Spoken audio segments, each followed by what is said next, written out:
Welcome to the Rusted Garden Homestead. We're going to do a quick tour of my fall garden. You still have time to put in these cool weather crops. These are radishes. These are about 10 days old. I just built this raised bed outside my garden out of firewood. This should be pretty cool. It's going to be an herb garden in a place for probably pepper plants. Doing pretty well. Coming around here, and again I'm outside my garden. So a rabbit got in here, chewed down the leaves of my kohlrabi plants, and you can see they were just starting to form. They're going to need some protection.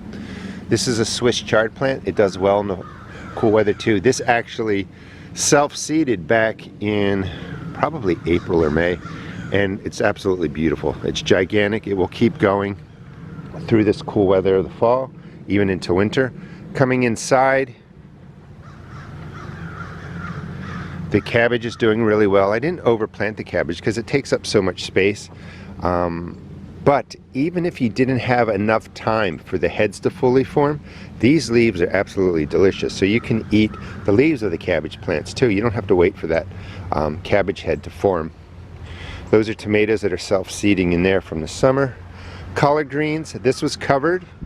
The insects that are chewing this down are gone.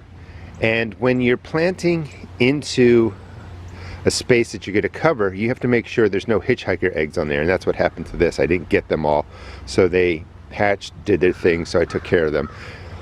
A freeze is going to come soon, a frost is going to come soon, so I'm taking the covers off of here because that white butterfly that really damages my kales and collards are gone. But just look how beautifully the kale did for the fall here. There's more in there. That's actually a straggler tomato that's self-seeded. But I'll have plenty of kale. As soon as that frost comes, maybe 2 nights of frost, I will take off all these covers. Love kale, so one recommendation is to really plant what you like. And this way, of course, you'll have plenty of it. More kale right in there.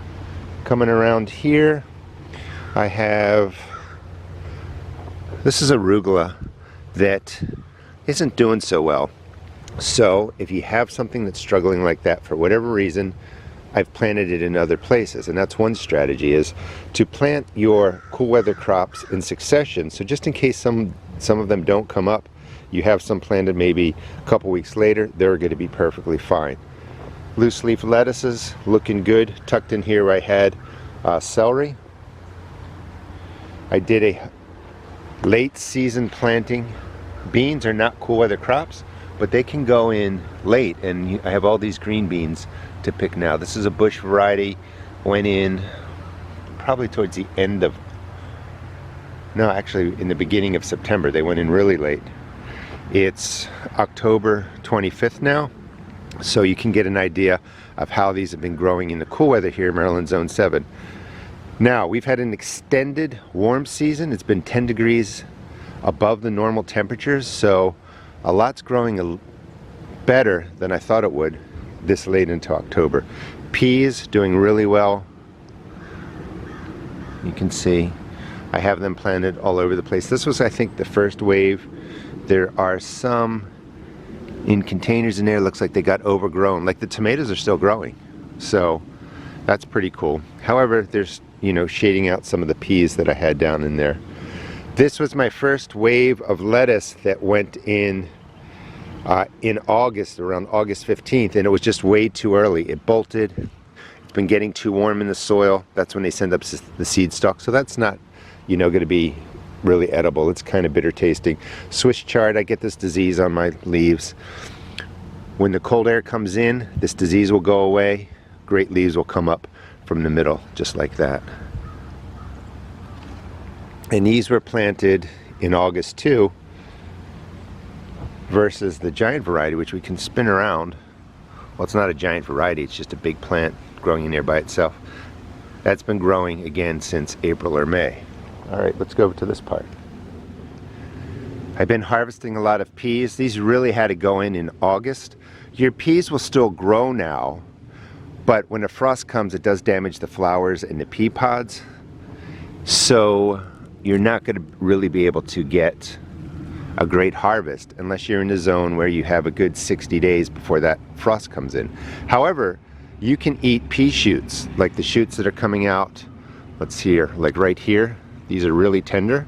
and they're delicious in salad. So you could grow peas now in a zone where the frost is going to come too quick to let these fully mature, and you could harvest the leaves of the pea plants. More Swiss chard dropped in there. Told you I love kale. This was the experiment. These were outside. They weren't covered in fabric. I used sprays on there and they did pretty good. The whole key, as I always say, it's that I stuck to a routine, spraying or putting down Captain Jack's dead bug dust in here.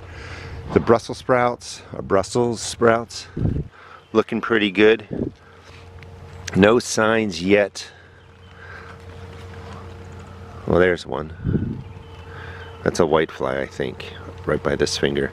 Always keeping an eye for the insects that you know come to your garden, and I'll just spray into there. That should take care of them. This was one of the cool season crop beds that I planted early in August, and I recommend maybe August 15th. Again, this is Maryland Zone 7. You plant in August 15th, August 31st, September 1st, September 15th, and you just keep track of the timing to see how well your plants do. Broccoli is best grown in Maryland from the summer into the fall. The broccoli head, and take a look at these, are forming really nicely.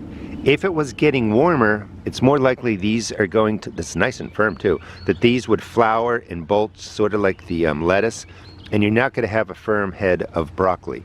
I try growing it all the time from like March, April into June or so, and it just gets so warm that the heads don't form.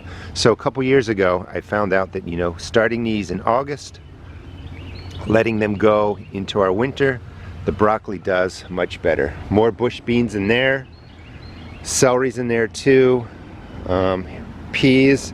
All these peas were planted at the same time. You saw some of those really big plants, but a rabbit came in and sheared them all down, so they're not doing well at all. In here, I think this is I don't remember if I have a purple broccoli or a purple cauliflower growing in here, to be honest, so I've got to go check my notes. But it's starting to come in. Same idea with broccoli and cauliflower. Summer into fall, winter here in Maryland Zone 7. Turnip greens are in there, turnips are in there, doing pretty well. All right, let's spin around to this side. Right in the space that I let get out of control is broccoli rabe. There's about 5 plants in there. The buds and blooms are edible, tastes like broccoli. That's one of the plants, so I'll clear this out. Also buried in here is some pak choy or bok choy, and you can see them right there. So I'll pull those out, probably eat them tonight in a stir fry. Spinning around, purple top turnips went in, probably this was in the experimental wave in middle of August. And you can see how well they're doing. Turnips are great cool weather crops. So we have peas, lettuces, spinach, arugula, purple top turnips, radishes, bok choy, pak choy, broccoli rabe, all turnips in there. Here's some more arugula with the grass growing in there. I've been eating this. It's a little peppery, strong tasting when it's warm. As the cold weather comes, it really sweetens up. It's absolutely delicious. Put in another wave about a week ago, right into there. This is some spinach coming up. I love spinach. That's going to be covered. If you want to subscribe, let me get this out of the way. And follow me. I'll be using these pieces of polycarbonate to make a dome over this. I have a video on it, and these will continue to grow through the winter. So I'm going to be growing spinach through the winter in here, some radishes right back there. And then this is a space that I'm growing more radishes, and I do have a video from a couple days ago on this dome right over here. This is what I made out of window wells, and it's just not being cold enough, but as the freeze and frost is coming, this is going to go right over this space, and I'll have radishes. Alfalfa pellets, love using that in the garden. Another round of radishes in there. You can see the alfalfa pellets, they break down and crumble. That's going to be organic matter. That also has growth hormones that benefit your plants. Some leaves in there, not growing anything. And then this is really the final stop for my cool weather garden. In this space I have beets that I put in, spinach, those are mustard greens, are wonderful to grow in the cold. They're really fast growing. You can put them in October, later October, even in November here in Maryland Zone 7. But this is just a little cool weather crop garden with the different leafy greens. Now the beets in here, I'm not going to wait till they, get to full size. This is all for the leaves. And then looking in here, I see there's some snail damage there, right over there. So these will get a dust or a spray. But this, is something you can just set up. Spinach, beets, mustard greens, some kale, and I will just come out here through late fall, early winter, and pick whatever leaves are surviving. It's a really fun time for me now that I'm over kind of being burned out from the late summer heat and all that I really enjoy just walking around in the cool weather garden. Thanks for watching. Please check out my seed shop at therustedgarden.com and plant your cool weather crops every couple of weeks. Take notes and you'll figure out what's the best way to keep growing late into fall or into early winter.